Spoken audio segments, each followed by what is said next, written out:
The Federal District Court here in New Orleans is the scene for the largest and most complex litigation the United States has seen for decades. There are more than 100,000 plaintiffs and 15 separate defendants.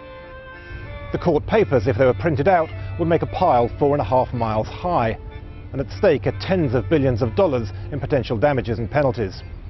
In the immediate aftermath of the disaster, BP established the $20 billion Gulf Coast Claims Facility to pay compensation to people who were economically impacted by the spill. From hotel workers who saw their wages drop due to empty beaches, to Gulf fishermen who suffered from smaller catches and lower prices. Since 2010, the fund has processed more than 200,000 final claims, distributing more than $6.5 billion of BP's money. By doing this, BP has taken more than 200,000 potential plaintiffs out of the impending trial, as receipt of a final payment requires a signed agreement to release BP from further litigation. But there are still more than 100,000 people who believe BP is not in a position to put a final price tag on the spill, and they'd rather go to court. The plaintiffs in the case include people like the fishermen here in the parish of St Bernard, who say they've been given a raw deal by BP's compensation fund and believe they could fare better if they fight their claims through the courts. Of the fishing industry, of the organizations that I associate with, 90–95% of us are not taking that ridiculous offer, so they're standing strong. You have no choice because you're out of business.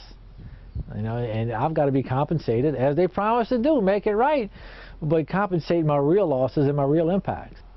That's the bad part about it. It's a squeeze play. It's like it's a big game of poker. Draw poker with my life on the table in the pot, and it sucks. Cozeman, how many oystermen you hired to work your beds in the best years?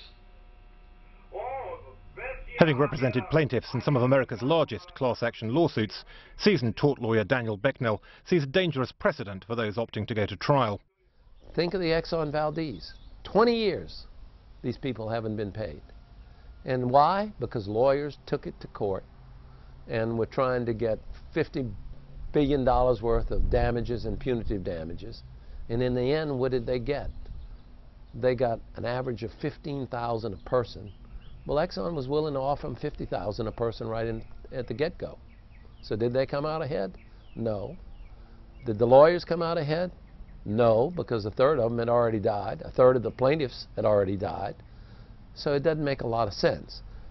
If you want compensation quickly, you can still get it from BP's fund, administered by Ken Feinberg, the Washington lawyer who received widespread acclaim for his handling of a similar fund for the victims of the 9/11 terrorist attacks. There's never been anything like this. Over 1 million claims in a year and a half. Compounding the volume problem, the quantification problem, is the qualitative problem. Are claims eligible from Mexico or Norway or Washington, D.C. or Boston?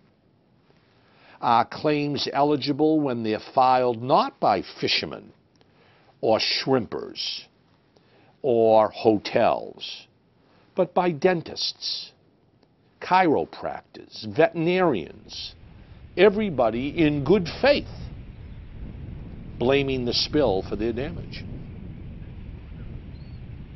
People who've had their claims rejected by BP's compensation fund don't have to hire a lawyer and join the court action.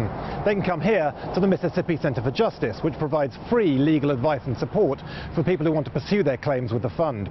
I mean, they'll work with you to get the information, because the most thing they're interested in is the fact that casino workers are not being treated the same as other claimants. There may be an argument to be made that it's worth the wait if you've got a wrongful death claim or if you've got a claim for millions of dollars. But if what you lost was 1 year, 2 years of wages because you worked in the resort industry and occupancy was down because of the oil spill, then question, is it worth it?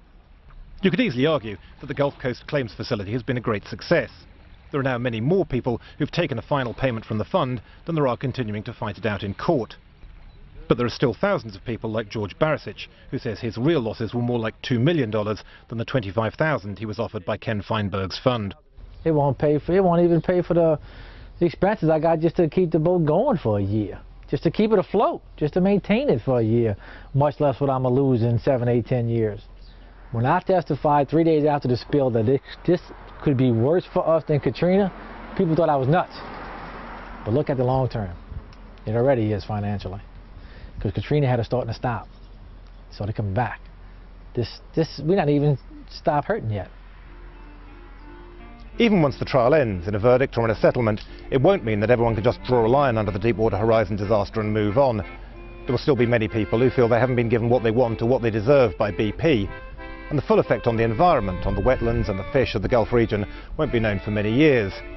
The shadow of the spill is likely to hang over BP and this whole area for a very long time to come. Ed Crooks for the Financial Times in St. Bernard Parish, Louisiana.